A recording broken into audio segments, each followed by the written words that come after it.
And so we're very confident in the medium-term outlook. As I say, 27 looks great, 28 looks even better.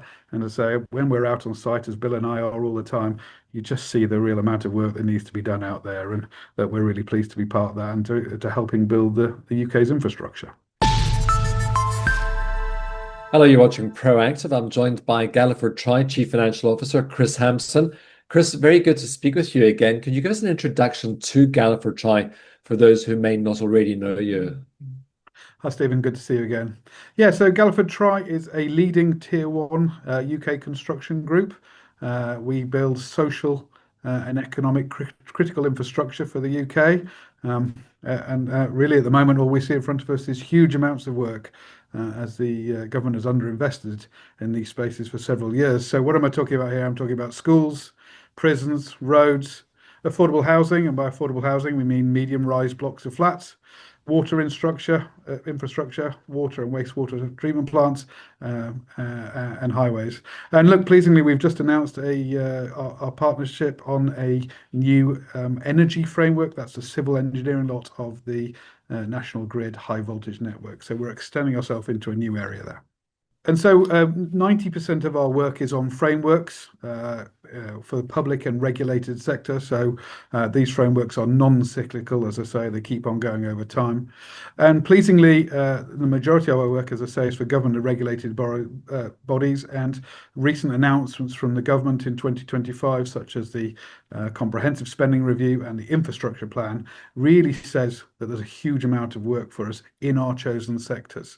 And we believe that the government has freed itself up to invest in national infrastructure as it must, with the changes in its financial policies. And so we think there's a huge opportunity in front of us. We also believe in sustainable growth.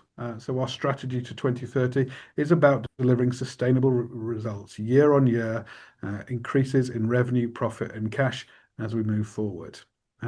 And pleasingly, we'll talk about it short in a minute, but we've had 5 years of sequential growth now. So we see that we're starting to be able to show that we can continuously deliver those results.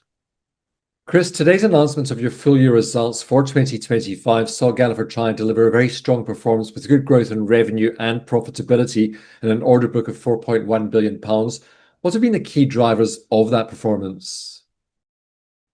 Thanks, Stephen. Yeah, we're really pleased with how the year has turned out.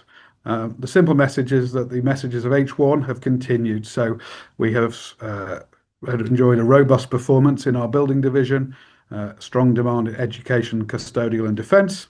And in our infrastructure division, we've had really good progress in highways. The drier spring and summer has allowed us to make further progress on our projects.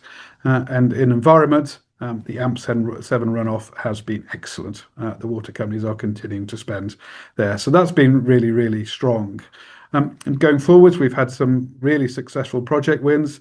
I talked a little bit earlier about the high voltage network with National Grid. So that's an extension of our strategy into the energy sector. But in prisons, in highways, and in our specialist services business, we're really starting to make some wins. And that's pushed the order book up to £4.1 billion. I think the key message I'd really like to get out about the order book is that we have 92% of 2026 revenue secured already. That's comparable. Last year we had 92%. But for 2027, we already have 75% of that order book secured. That's about 5 percentage points higher than it was a year ago. So we've got really strong visibility of revenue for 26 and 27, and that gives us really good confidence for the future. Chris, you've reached your interim margin targets of 3% 1 year early. What are the elements driving performance and confidence to get to 4% by 2030? So we're trying to lay that a little bit clearer in here. So let me just talk you through. We think there are 4 key building blocks within that progress. So we've been driving volumes, as you know, and we've grown by a third in the last 2 years. So driving that volume forward gives us operational leverage, which helps on the margins as well. And we are, as I think we spoke before, Stephen, living in a much better contracting environment. So our relationships with these frameworks last much longer. We are involved earlier in programs, which means we can design and price the contracts much better. That gives more buildability and confidence on the output, but also helps us return better margins with lower defects. And then, as I say, we're making these operational improvements, investments in organic growth they return higher margins. And finally, we've talked before, Stephen, as you know, about our specialist services businesses in the higher adjacent markets. We are growing those businesses, and they are starting to add weight to the revenue, and the mix towards the margins drives us up towards that 4%. So we're seeing the early stages of that as we get to 3% a year early, something we're super pleased about. But we just keep building these building blocks over the next 4 or 5 years, and we'll get to our 2030 targets. You've had 2 back-to-back years of exceptional growth. How should we think about your growth profile as you progress towards your 2030 growth targets?